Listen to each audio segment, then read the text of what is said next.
Yo sé que estás aquí.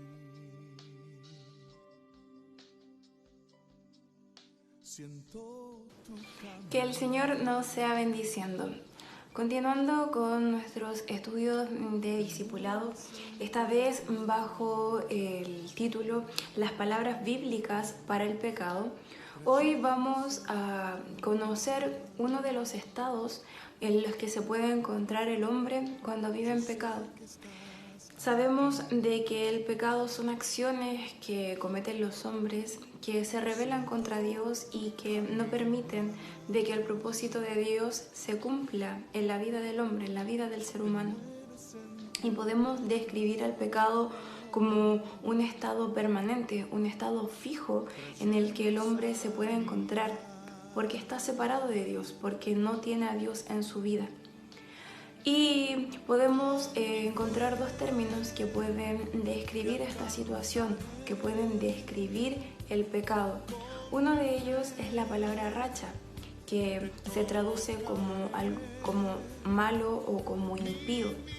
Y sabemos de que el corazón malo y el corazón impío no tienen una buena paga. De hecho, podemos irnos al libro de los Salmos en el capítulo 1, en el versículo 6, que nos dice: porque Jehová conoce el camino de los justos, mas la senda de los malos perecerá. Por lo tanto, sabemos de que la Biblia nos está enseñando permanentemente que aquel que tiene un corazón impío, aquel que tiene un corazón malo, que es llevado al mal, puede tener consecuencias en su vida. Y el mismo libro de los Salmos, en el capítulo 37, el versículo 28, dice: porque Jehová ama la rectitud y no desampara a sus santos. Y continúa el versículo diciendo: mas la senda de los impíos será destruida. Y esto es porque sabemos que la paga del pecado es la muerte. Y es por eso que nosotros hoy día tenemos a Jesucristo, quien pagó por nuestras culpas. También podemos describir el pecado a través de la palabra Asham, que significa ofender o ser culpable. Y de hecho, en el Antiguo Testamento, Dios le entregó instrucciones a Moisés para cuando el ser humano, cuando el pueblo pecaba delante de Dios, cuando habían ofensas delante de Dios. Para eso nos vamos a ir al libro de Levítico, en el capítulo 5, de los versículos 14, 15 y 16, que dice así: habló más Jehová a Moisés diciendo: cuando alguna persona cometiere falta y pecare por hierro en las cosas santas de Jehová, traerá por su culpa a Jehová un carnero sin defecto de los rebaños, conforme a tu estimación en ciclos de plata, del ciclo del santuario, en ofrenda por el pecado. Y pagará lo que hubiere defraudado de las cosas santas, y añadirá a ello la quinta parte, y lo dará al sacerdote, y el sacerdote hará expiación por él con el carnero del sacrificio por el pecado, y será perdonado. Es decir, en el antiguo tiempo Jehová daba las instrucciones de cómo el ser humano podía expiar su pecado, cómo podía él quitar su culpa por la ofensa que había cometido.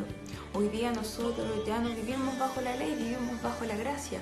Hoy día nosotros no tenemos la necesidad de hacer un sacrificio, de sacrificar un animal delante de la presencia de Dios para pedir perdón por nuestros pecados.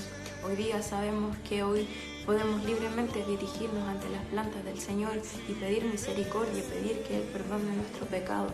Sin embargo, la invitación es que hoy día podemos salir de ese estado fijo y permanente en el que se puede llegar a encontrar el ser humano cuando no conoce a Dios. Sin embargo, nosotros somos conocedores de Él, tenemos al Espíritu Santo, que es quien nos guía, y por lo tanto sabemos y conocemos y creemos en nuestro corazón de que si hemos cometido pecado, tenemos un abogado delante de Dios, que es Jesucristo, el justo. Por eso, mis hermanos, que la invitación es que podamos aprender que el pecado no trae nada bueno a nuestras vidas. El pecado nos separa de Dios, el pecado nos aleja de nuestro Padre. Y cuando cometemos pecado, el libro de los Salmos nos revelaba de que hay una paga, hay una consecuencia. Sin embargo, nosotros hoy día tenemos la gracia y la misericordia de Dios a nuestro favor. Hemos comprendido que si hoy hemos pecado, tenemos la facultad para arrepentirnos. Tenemos el maravilloso perdón de Dios, de que si vamos a sus plantas, pedimos perdón, Él nos perdona, porque Él ya pagó por nuestras culpas en el madero. Espero, mis hermanos, que esta pequeña enseñanza sea de bendición para sus vidas y que Dios les bendiga.